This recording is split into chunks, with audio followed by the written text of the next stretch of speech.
Okey, kita mengajar Filipina yang baru je confirm dapat anugerah pengalaman DSS.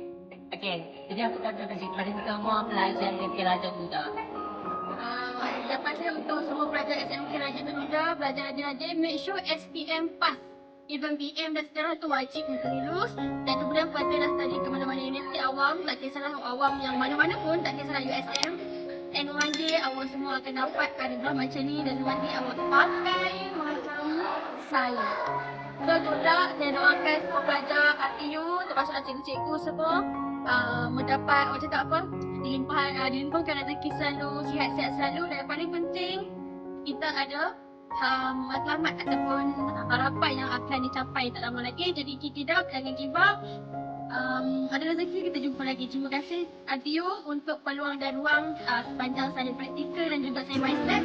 InsyaAllah ada rezeki kita jumpa lagi. Kata dia balik.